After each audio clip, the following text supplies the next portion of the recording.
any categorization that you can do will be done and will be remedied.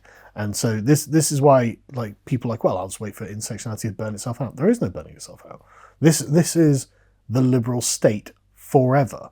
Like, you know, if you want a picture of the human future, imagine a bunch of Karens measuring you up by your phrenological skull size, your intersectional skull size forever. You know, that's what this is going to be. These little struggle sessions where it's like, well, you know, blue eyes, if you look at the chart of blue eyes, blue-eyed people get 7% more a year in wages. And therefore, that means the hazel-eyed person needs to have that job. It's A10 horseshoe theory. It will literally arrive at that point.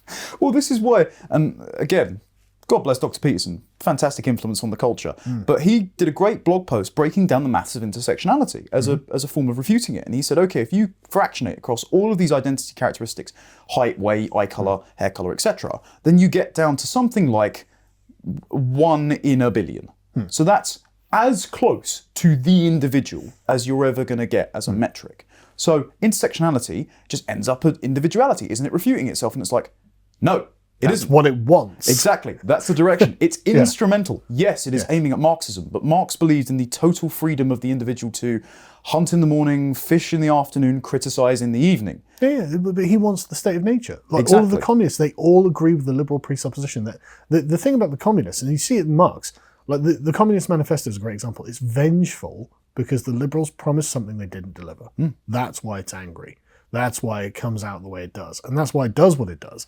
And yeah, so sorry, I mean, you're completely correct. It ends with the opening line of Rousseau. Yeah. Men have nothing to lose but their chains. Yeah.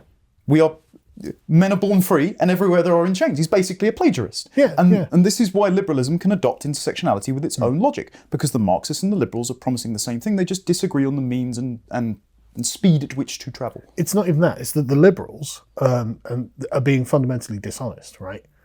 You want to return to the state of nature? Well, why did you come out of the state of nature? Well, Hobbes, Locke, and Rousseau say, well, to protect our property.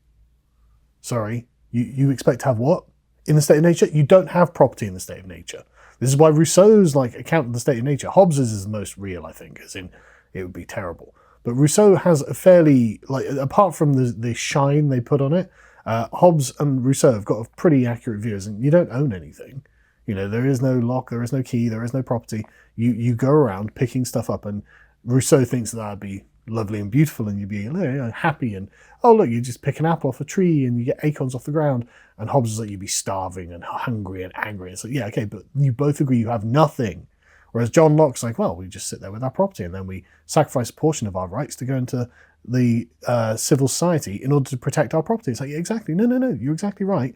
The liberals just aren't thinking it through. There's also Locke. Have you met a German? They will not stop there. They will go to the logical absolute. And so, but that's what this is, and that's what Marx is. Yes. Right. Marx is literally just saying, well, what do you mean? You're gonna return to the state of nature in civilization and still have property? No, you're not. In the state of nature, you don't have property. Ergo, the abolition of private property. Yeah. And it's just a continuation. And Marx's philosophy came, and this is, I'll link in the description, John Asconis's article looking at Marx versus conservatism, saying why conservatism failed. It came on the coattails of the Industrial Revolution, where there were innovations in machine production that allowed people to hypothesize the movement of the economy from subsistence to abundance. And this is why Star Trek, people say that it's a communist utopia, but it's actually a liberal utopia. Yeah. And the liberals can't disagree with it, because if you get to a place where you have either procedurally generated in the metaverse or instant on-demand generated subsistence goods, and you are in a place of abundance, you don't need private property anymore. Yeah. So those Lockean provisions to protect private property are rendered obsolete by the exact same progress teleology that the liberals believe in. Yes. And so they're working to undo their own protections. And so both Hobbes and Rousseau are more honest, but the reason we're moving towards Rousseau and not Hobbes is because the liberals believe in technological progress, so they're engineering their way towards the state of nature overseen by the general will state. Yeah, and that's a great way of framing Star Trek as well, because Star Trek is not a communist utopia; it is a liberal utopia, and you are exactly right. Locke doesn't consider that the provisions for private property will just not be necessary. But what do you mean private property? I've got everything. Everyone has everything. Why do we need anything? But anyway, I press a button, the meal arrives, so therefore I don't even need to negotiate with my neighbour anymore. Yeah, exactly. Yeah. So there's that point. We Theft arrive. no longer exists. There's no anyway. No, that's Yeah. is exactly it. Yeah. So wokeness and liberalism are compatible, if not liberalism being the fertile soil from which wokeness grew. I don't think we should distinguish. Sorry to interrupt. We shouldn't distinguish. What wokeism is the eager child of liberalism. Wokeism is the latest way that liberalism is attempting to manifest the state of nature.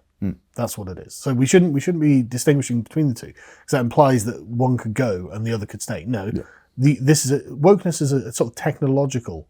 Like if ideology is a form of technology, this is the latest form of revolution to try and bring about the liberal ideal, and it's because that's what you began with promising. Yeah. You started saying we're going to get this, and people are like, okay, well, progress demands that I get there then, and so we sorry to interrupt, but like we shouldn't separate the two.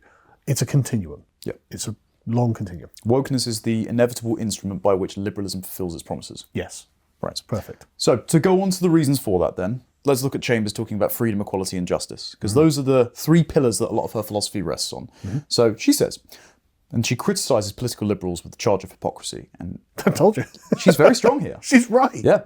Political liberals attempt to combine the liberal commitments to both universal equality and individual choice by employing a political comprehensive distinction, according to which freedom and equality must apply in the political sphere to individuals qua citizens, but need not apply to the sphere in which individuals choose and live out their comprehensive conceptions of the good. It is compatible with political liberalism, then, if individuals live in hierarchical groups, as long as those hierarchies are not carried over into citizenly activities such as voting or adhering to the law. In effect, political liberalism involves a restriction of the scope of equality. Rather than applying to all aspects of life, equality is required only in the political sphere. Political liberals try and avoid privileging any particular substantive moral position by basing their liberalism on the notion of consensus. Political liberals argue that people who hold many different conceptions of the good can nevertheless agree on liberalism as the best political doctrine, and that this agreement can be based on different things for different people. Liberalism prevails then without a particular conception of the good prevailing. However, the problem with this approach is that we have no guarantee that liberalism and liberal values will be the result of the overlapping consensus if the outcome of that consensus is not stipulated in advance. Right. So what we're witnessing here, and she is completely correct about this analysis, what we're witnessing here is the political traditions of the English-speaking people in political liberalism, because that's what it is. It comes out of English constitutional history. It's like, well, look, the government just can't, the king just can't come and take my stuff. He can't imprison me. He can't hold me without trial. He can't do various things because I have the rights of Englishmen that are deep and embedded in the tribe, and they have been since we were wandering around the woods of Saxony, right? That's what political liberalism is, and that's what it rests on without knowing it, right? Whereas the comprehensive liberalism, the rational, extracted doctrine that has gone to the United States, then gone to France, and then come back to here, says, well, hang on a second, this isn't equality, is it? It's like, no, wait, that's not what we mean. Equality in the traditional sense in England does have a very restricted perspective. Yeah, we've got one man, one vote. That's what we wanted out of equality. Because you could make the concept of equality whatever you wanted, right?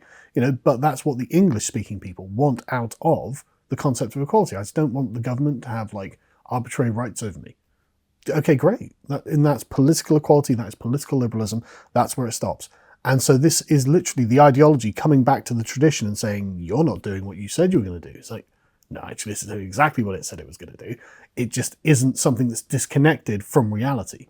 The political liberalism, we shouldn't even call it liberalism, really. What we should call it is the English political tradition, and that then you've got a much more accurate framing. Then liberalism comes along as an invading force because it's something that's separate and detached and on its own foundations now. It's on the rational foundations rather than the felt and lived reality of the English political tradition. Yeah, and this is why I said to Stelios in our debate, I admire what you're trying to do, but you're trying to have a philosophy in amber.